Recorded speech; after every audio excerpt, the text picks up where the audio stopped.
Hello friend. तो इस video में हम जानेंगे कि पूरे हफ्ते में मार्केट ने कैसा मूवमेंट दिया और कौन से स्टॉक ऑल टाइम हाई में है और एफआईआई की एक्टिविटी। तो सबसे पहले निफ्टी देखते हैं, जो कि 135 पॉइंट बढ़ के बंद हुआ है। पूरे हफ्ते में एक स्मॉल बुलिश कैंडल बनाया है जिसमें अपर और लोअर शैडो बहुत ज्यादा है। तो ये एक तरह से इनडिसीजन कैंडल है। लॉन्ग टर्म में भी व्यू देखे तो ये एक कप एंड हैंडल पैटर्न बना रहा है। अगर मैं दिखाऊं आपको, कर्व ले लेते हैं। ये कब बन रहा है एक तरह से। थोड़ा इसको मैं डार्क कर लेता हूँ और डार्क कर लेता हूँ।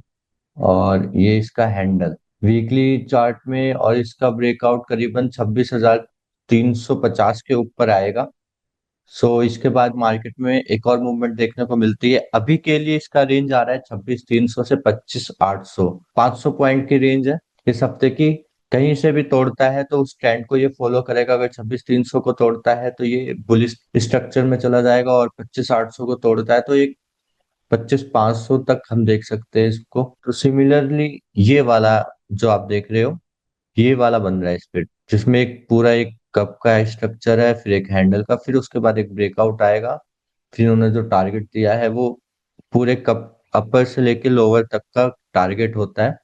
तो अब चलते हैं हम अपना बैंक निफ्टी पे। तो बैंक निफ्टी ने पूरे वीक में 885 पॉइंट का गेन करा है, जो कि 1.2 1.3% के आसपास आता है। और एक बुलिश कैंडल है जो एक चैनल भी को रिस्पेक्ट कर रहा है। ये चैनल मैं दिखा देता हूँ आपको।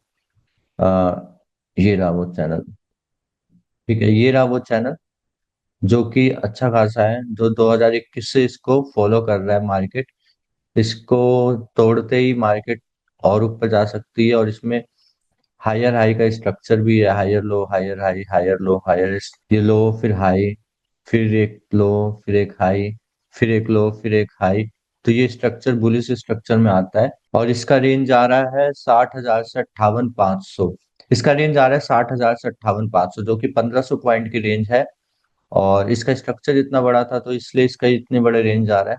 तो अगला चलते हैं हम, अब स्मॉल कैप और मिड कैप को देख लेंगे। आपने नोटिस भी करा होगा, निफ्टी ऑल टाइम हाई पे जरूर है, बट आपका पोर्टफोलियो उतना तेजी से ग्रो नहीं करा इसी वजह से, क्योंकि मिड कैप और स्मॉल कैप अभी हाई पे नहीं पहुंचा। तो निफ्टी स्मॉल कैप ये रहा, जो कि अपने ऑल टाइम हाई से 10% डाउन चल रहा है, और निफ्टी अपने ऑल टाइम हाई पे है। तो यही फर्क आ रहा है जिसकी वजह से हमारा पोर्टफोलियो उतने हाई पे नहीं जा पाया। तो ये है मिड कैप का चार्ट, वो नहीं था मिड कैप सिलेक्ट का।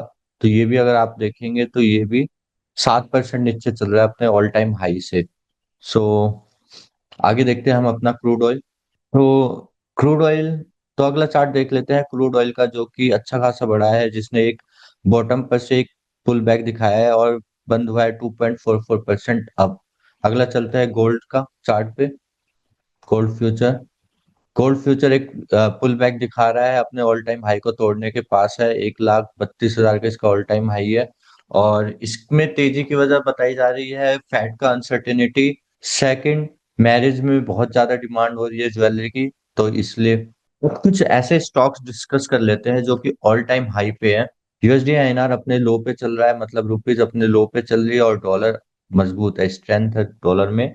और अगला चलते हैं, ऑल टाइम हाई पे कौन कौन से स्टॉक हैं उनको देख लेते हैं। तो सबसे पहला आता है आइसर मोटर्स, जो कि एक अच्छी मूव दिखाया है इसने। स्प्लिट भी हुआ था जिसके बाद इसमें रैली देखने को मिलती गई, और अब 7,000 का पहुंच गया है। एसबीआई, एसबीआई भी 980 हजार को टच करा, नहीं 1,000 को टच नहीं करा इसने लग रहा है। तो 1,000 को टच करने वाला ही था ये। हीरो मोटोकॉप एक तरह से हम 1,000 का ही मान लेते हैं। हीरो मोटोकॉप अपने ऑल टाइम हाई पे। ऑटो सेक्टर सारे भाग रहे हैं, ऑटो के स्टॉक। 6200 का शेयर हो गया, 3,000 गया था अभी हाल फिलहाल में। अप्रैल में से इसने अच्छा रिटर्न दिया है, एक बार देख लेते हैं। अप्रैल से इसने रिटर्न दिया है, अगर मैं लगाऊं तो 80% का रिटर्न दिया है, ऑलमोस्ट डबल के आसपास का। तो ये अच्छा एक स्टॉक निकला। रिलायंस, जिसने शॉर्ट टर्म में इतना अच्छा दिया। रिलायंस भी अपने ऑल टाइम हाई को टच कर सकता है, 1,600 के ऊपर जाते ही इसमें एक रैली देखने को मिलेगी। बहुत दिनों से ये इसी रेंज में फंसा हुआ है, 2021 से। 4 साल हो गए 2021 से फंसा हुआ है इस रेंज में।